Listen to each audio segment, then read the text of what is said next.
What's up, guys? Today I want to go over how to book calls through DMs versus through like SMS and cold email, or what's the difference between the two, which one's better, how do they both work. So I see a lot of people making mistakes across both of them to where they treat it like it's the same thing, and they are not the same thing. So SMS, let me try to write this out.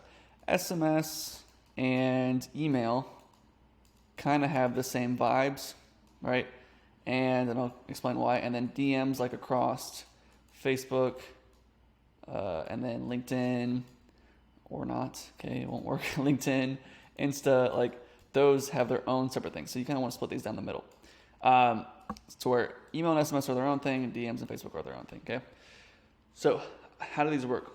I'm gonna go over direct messages or cold email or SMS first. I have it written on my whiteboard. That's why I'm looking over here.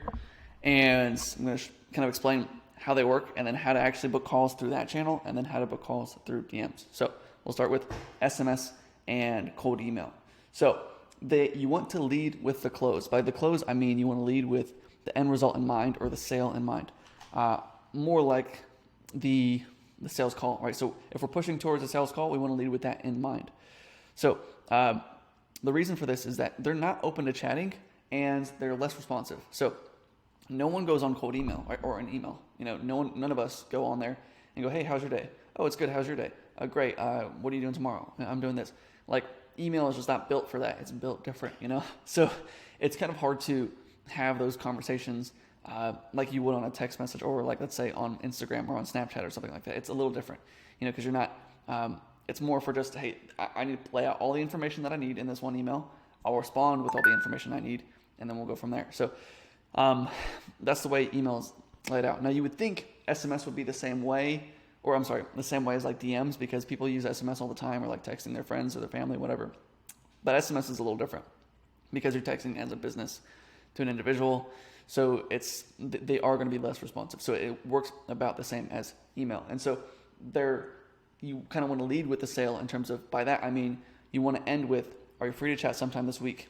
And then if they say, "Yes, I'm interested," or "open to discuss," right? So you're going to always start with a small ask. So here's my pitch. Here's what I do. Are you open to discuss sometime this week? They say yes. And you say, "Okay, great. How's tomorrow at 10 a.m.? So leading with the close by giving a direct time, and then keeping questions minimal. So by questions, you have like qualifying questions. What I usually tell people to do with cold email or with SMS is you set the call first. So you say, "Are you free to chat tomorrow at 10 a.m.? So you look at your calendar, look at their time zone, look at the times that you can match. And so let's say they're Pacific time. I'm available at noon, my time, Eastern time. That's 9 a.m. their time. I say, "Are you free tomorrow at 9 a.m. your time," right? Or PST. And if they say yes, if they agree to a time, then you say, "Okay, great. What's a good email to send a Zoom invite to, or can I send it to this email?" And then you can start asking your qualifying questions. So once you have the call booked, then you can start asking qualifying questions. And usually they won't even answer the qualifying questions, or like they'll just say, "Oh, we'll talk about that on the call," whatever it is.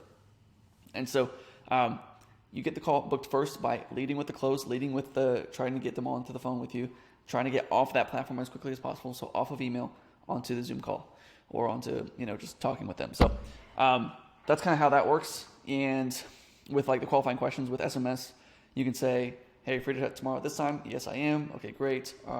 Here, what's a good email to send a Zoom invite to?" "This email." "Great." And then you say, do you do this full time, or how many jobs do you close per month? Whatever your qualifications are. And then, or you can look at their website and try to see if they're qualified by their website. So that's how SMS and email work. Less responsive, not as open to chatting.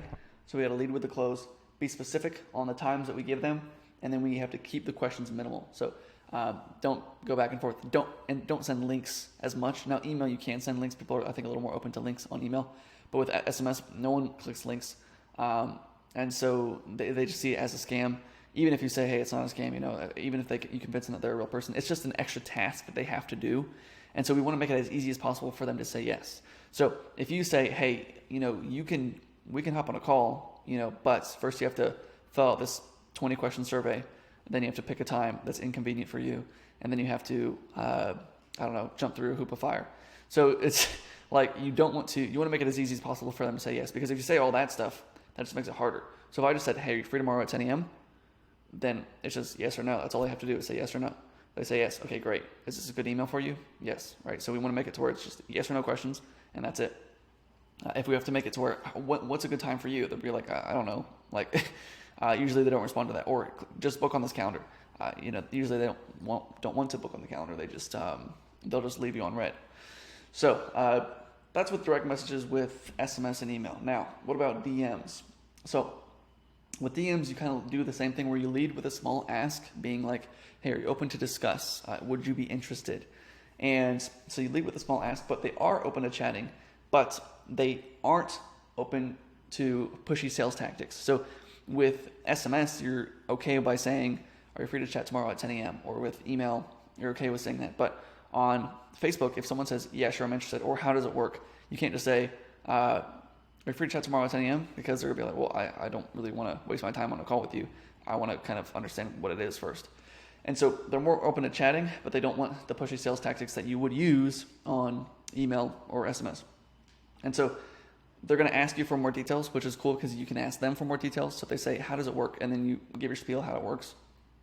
Then they say, who have you helped in the past, or do you have any testimonials? And you can send your testimonials. And as they're asking questions, you can ask questions and say, who do you target mainly? So I usually, after every question they ask or after every message they send, you always want to end your message with a conversation or with a question, because you want to keep the conversation going. You really don't want it to die. So my thing is usually, hey, this is what we do.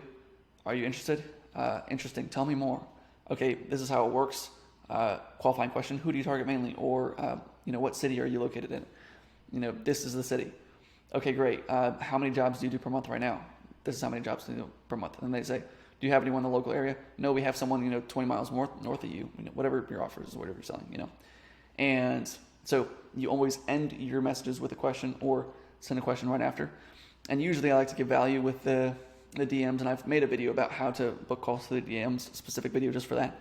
But I won't get into too much of that right now. And they are more open to links. So they are willing to click on LinkedIn, on Instagram, on Facebook. They're a little more open to links than doing it on SMS. Like they won't open a link on SMS for whatever reason.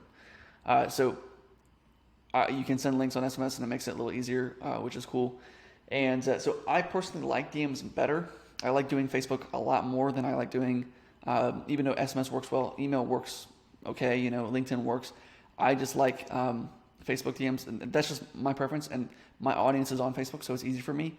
But your audience might not be on Facebook, so it might not even be an option for you. So if you're targeting the CMO of Fortune 500 companies, then email might be your only option, or email and LinkedIn might be your only option.